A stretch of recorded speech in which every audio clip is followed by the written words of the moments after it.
Rakesh Sahu study group में आपका स्वागत है। आज हम पढ़ेंगे सामाजिक विज्ञान के कुछ महत्वपूर्ण प्रश्नोत्तर के बारे में। प्रश्न पहला, मेट्रो रेल सेवा से क्या तात्पर्य है? उत्तर है, मेट्रो रेल सेवा से तात्पर्य महानगरों में रेल सेवा से है। मेट्रो रेल सेवा महानगरों के अंदर ही एक स्थान से दूसरे स्थान को जोड़ती है। यह अत्यंत तीव्र गति से चलने वाली रेल सेवा होती है।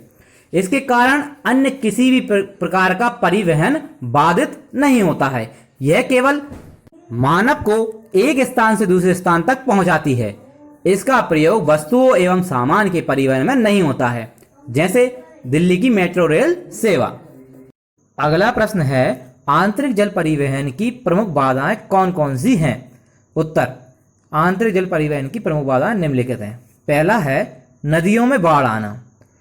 मुख्य माध्यम नदियां हैं। भारत की प्रमुख नदियां गंगा, ब्रह्मपुत्र, गोदावरी, कृष्णा, महानदी, नर्मदा और ताप्ती आदि हैं।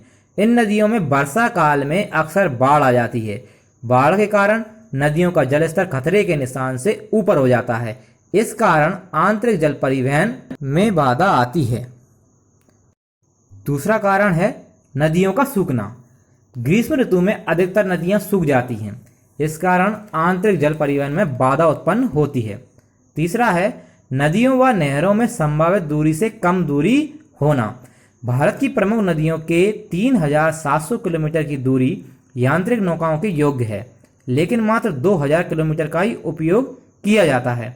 देश की नहरों की 4300 किलोमीटर की दूरी यांत्रिक नौका वहन के अनुरूप है, परंतु 900 किलोमीटर नहरों का उपयोग ही हो पाता है। अगला प्रश्न है, सेल्यूलर फोन क्या है? उत्तर, यह एक बेतार कार्डलेस फोन है जिसे मोबाइल फोन या सेल्यूलर फोन कहते हैं। यह ग्लोबल सिस्टम ऑफ मोबिलिटी तकनीक पर बना एक इलेक्ट्रॉनिक यंत्र है। इसमें चलती फिरती कार से भी किसी व्यक्ति को फोन कर सकते हैं या फोन प्राप्त कर सकते हैं। इस प्रकार के फोन कारों में पॉकेट या ब्रीफकेस अथवा हाथ में लेकर उपयोग किए जाते हैं।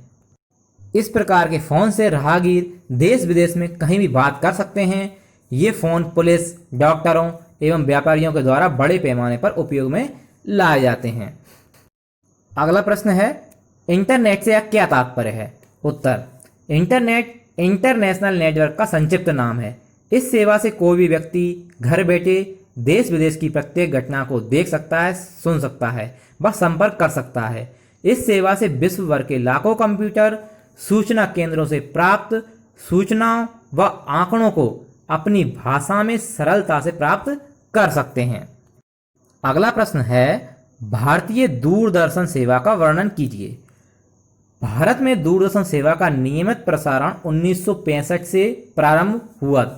आज 1042 स्थल ट्रांसमीटरों के माध्यम से कार्यक्रम प्रस्तुत किए जाते हैं। 1976 में विज्ञापन सेवा प्रारंभ की गई। 1982 से दूरदर्शन पर रंगीन कार्यक्रमों का प्रसारण शुरू किया गया। फरवरी 1987 से दूरदर्शन की प्रातःकालीन तथा सायंकालीन सेवा शुरू हुई। 26 जनवरी 1989 से दोपहर की सेवा प्रारंभ की गई। इस प्रकार दूरदर्शन की तीनों सेवाएं संचालित करके दूरदर्शन द्वारा सभी वर्गों के लिए कार्यक्रम प्रसारित किए गए। अगला प्रश्न है, भारत में दूरदर्शन के शैक्षिक चैनल को प्रमुखतया किस नाम से जाना जाता है? उत्तर, भारत में दूरदर्शन के शैक्षिक चैनल को प्रमुखतया डीडी ज्ञान दर्शन के नाम से जाना जाता है। नवा, भारत के प्रमुख अंतर्राष्ट्रीय जलमार्गों के नाम बताइए।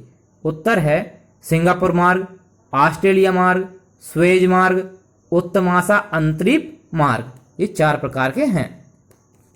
वीडियो को लाइक, शेयर और सब्सक्राइब कर दीजिए। साथ ही साथ बेल आइकन को भी दबा दीजिए ताकि आपको आने वाले वीडियो के नोटिफिकेशन मिल सकें।